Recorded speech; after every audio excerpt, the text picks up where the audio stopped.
यहाँ आकर जिस प्रकार स्नेह से आपने स्वागत किया है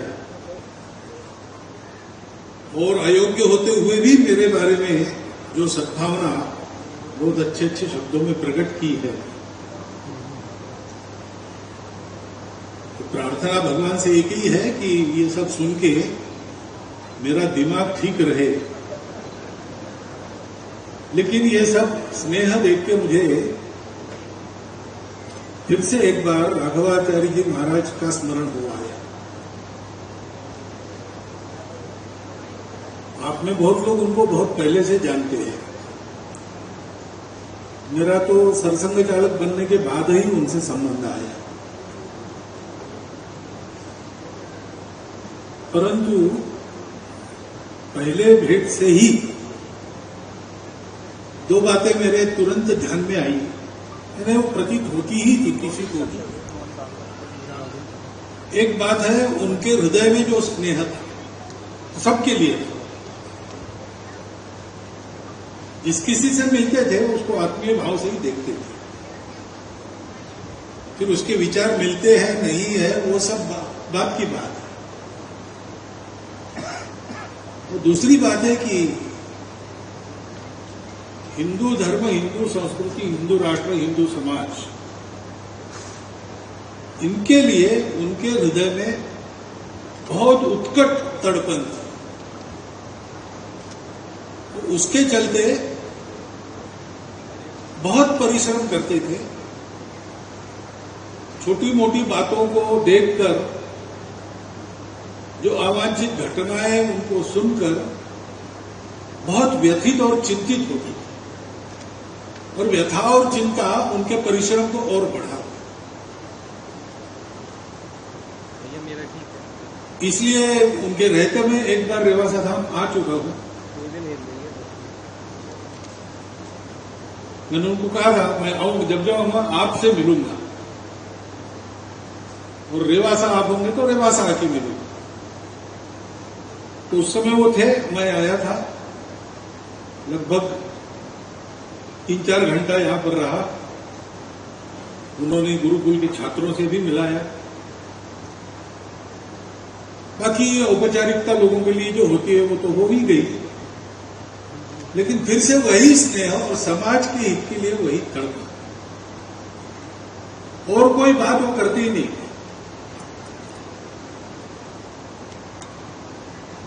थे सन्यासी, लेकिन जैसा महाराज जी ने कहा कि सन्यासी वेश में वो स्वयंसेवक ही थी।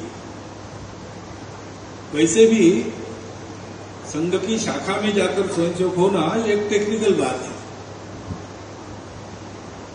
बहुत से संत महात्माओं में तो बहुत सारे हैं जो शायद संघ के कार्यक्रम में नहीं आए होंगे, हमारे जैसे कार्यकर्ताओं को मिले भी नहीं होंगे, लेकिन है तो स्वयंसेवक ही, क्योंकि वो एक जीवन का नाम है। जो जीवन अपने पवित्र हिंदू धर्म, हिंदू संस्कृति व हिंदू समाज का संरक्षण कर हिंदू राष्ट्र की सर्वांगीण उन्नति के लिए राष्ट्रीय स्वयंसेवक संघ का घटक बना है, और प्रामाणिकता से, निस्वार्थ बुद्धि से, तन मन धन पूर्वक आजन्म उस व्रत का पालन करता है। बाकी जीवन में क्या मिलता है क्या नहीं मिलता है, हम क्या बनते हैं क्या नहीं बनते, इससे उसको कुछ लेना देना नहीं। और इसलिए संघ के, जिनको संघ पता नहीं, ऐसे बहुत सारे स्वयंसेवक देश में है, और संत महात्मा तो बहुत सारे हैं, उनमें से वो एक। ये मुझे पता नहीं था। अगली बार मैं 2-3 बार आया, लेकिन वो कहीं प्रवास पर थे, धाम में नहीं थे, तो यहां आना नहीं हुआ। फिर से यहां आना उनके जाने के बाद होगा, इसका तो मुझे बिल्कुल ही अनुमान नहीं था। अनुमान होता भी नहीं किसी को, लेकिन मैं देख रहा हूं कि वही स्नेह, समाज के हित की वही तड़पन आज भी यहां के वातावरण में विद्यमान है। उनकी तपस्या तो है ही, लेकिन उनके जाने के बाद भी यहां जो कुछ हो रहा है वो इस प्रकार किया जा रहा है कि वही तपस्या अपने प्रभाव को आज भी यहां पर भासमान करती है।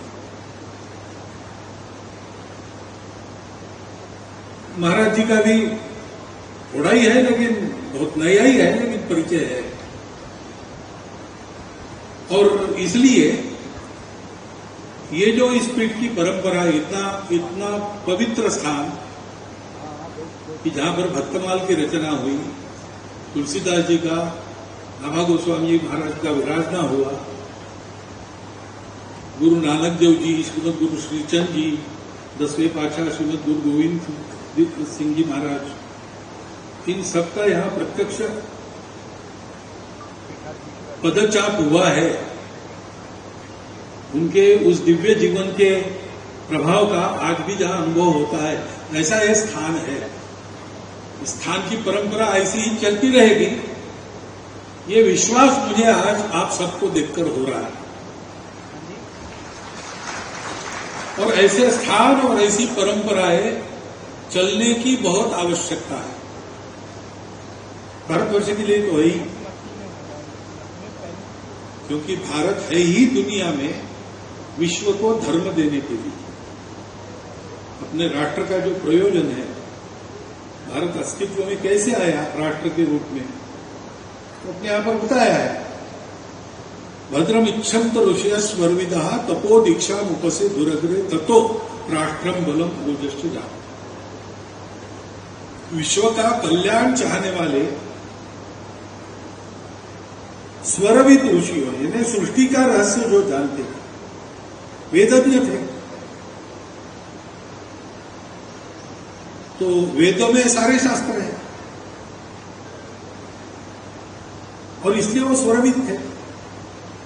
ऐसे ऋषियों ने उग्र तप की दीक्षा लेकर तप किया।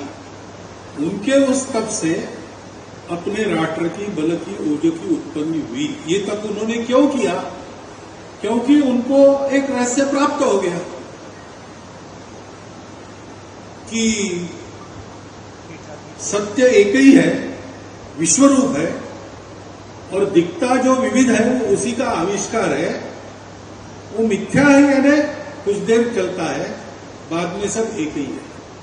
अनेक वाक्य ऐसे, सर्वम खलु इदं ब्रह्मम ऐसा कहते हैं, घट घट में राम है ऐसा कहते हैं, भगवान ही विश्व बना है ऐसा कहते हैं। अनेक वाक्य है, अनेक परंपरा। वो सत्य क्या है, वो उसका स्वरूप क्या है, इसके बारे में दार्शनिक मतभेद है, लेकिन इस बात पर एक मत है कि दुनिया वास्तव में एक ही है। इसलिए हमारे यहां ऐसी कथाएं भी मिलती है संतों की। रामकृष्ण परमहंस के जीवन का अनुभव लिखा गया है, अर्वाचीन समय की बात है। तो पंचवटी में गंगा को देखते हुए बैठे थे, देखते देखते ध्यान लग गया, आगे के सारे दृश्य के साथ वो तद्रूप हो गए। उसी समय सामने जो हरियाली थी उस पर से एक गाय चली गई। तो गाय चली गई तो ये इतने तद्रूप हो गए थे कि उनके सीने पर गाय के खुर के निशान आए। चिल्ला उठे, मर गया, रोंदा गया, दौड़े लोग, देखते दो निशान। अब इतनी तन्मयता सारे सृष्टि के साथ प्राप्त करने की गुरु किल्ली हमारे पास है, चाबी हमारे पास है, और ये सर्वार्थ में कल्याणकारी सब लोगों के लिए है। तो हमारे ऋषि मुनियों ने सोचा कि सब एक है, इसलिए सब अपने हैं। जो इतना बड़ा श्रेय हमको मिला है, पाथेय मिला है, ये सारी दुनिया को देना चाहिए। और सारी दुनिया को देने के लिए एक आदमी नहीं पर्याप्त होगा, एक पूरा राष्ट्र इसको जीवन ध्येय बनाकर दुनिया में जिए। इसलिए उन्होंने इस राष्ट्र की अपनी तपश्चर्या से निर्मित की है। ये भारत का प्रयोजन है, और ये भारत का प्रयोजन है उस प्राचीन समय से जब इतिहास भी नहीं था, इतिहास ने भी आंखें नहीं खोली, तब से ये अनवरत काम भारतवर्ष कर रहा है, भारत का हिंदू समाज कर रहा है। सनातन काल से चलती आई हुई ये अपनी रीति है। ये ऐसी कैसी चल रही है? क्योंकि ये पूरा समय निरापद तो नहीं था, कई उतार चढ़ाव आए। कभी हम स्वतंत्र रहे, वैभव संपन्न रहे, कभी हम दरिद्र हो गए, कभी हम परतंत्र हो गए, अत्याचारी पीड़ित हो गए, फिर भी ये काम चलता रहा। जब जब दुनिया को विशेष रूप से इसकी आवश्यकता पड़ती है तब भारत का उत्थान होता है।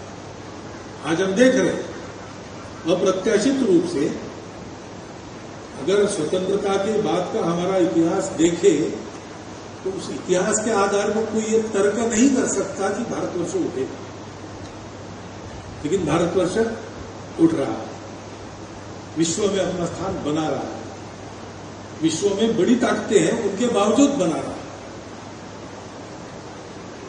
लोगों ने भविष्यवाणी की थी भारत स्वतंत्र होने के बाद कि यहां ये प्रजातंत्र चल ही नहीं सकता।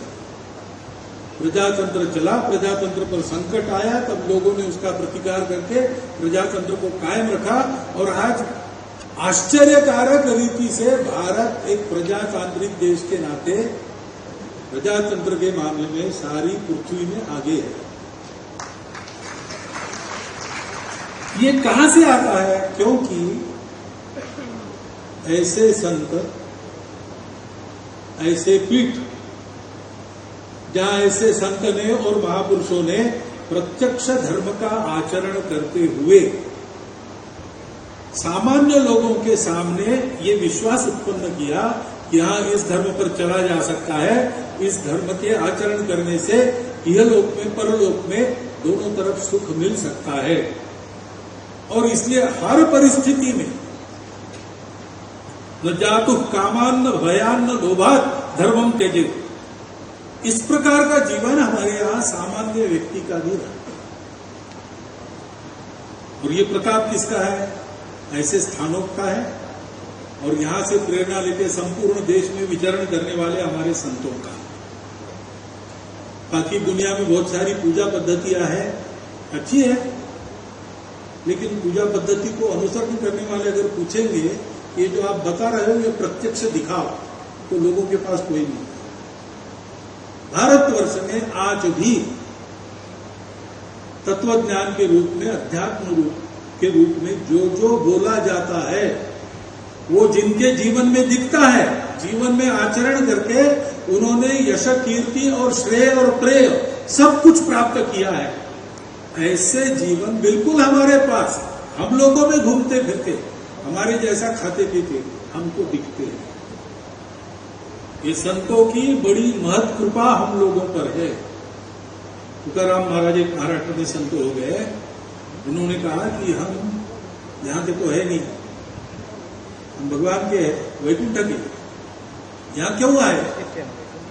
तो मराठी में कहते हैं आम्ही वैकुंठवासी, हम वैकुंठवासी है, आलो याची कारणासी, इसी कारण से यहां पर आए। बोलिले जे ऋषि साच भावे बर्ताव गया, ऋषियों ने जो कहा उसका सत्य आचरण हर समय तब के देश काल परिस्थिति के अनुसार करके बताने के लिए हम यहाँ आए। संतों का जीवन इसलिए है, और ऐसे एक संत का स्मरण उनके निर्वाण के 1 साल बाद हम कर रहे हैं, और उसी जगह दूसरे संत हमको आश्वस्त करते हुए कि एक संत उनका पार्थिव चला गया लेकिन संत है, और संत दिखते अलग अलग है लेकिन अंदर से सब एक होते हैं। ये भी वचन है, संत दिसती वेगळाले परी असती एकत्र मिळाले।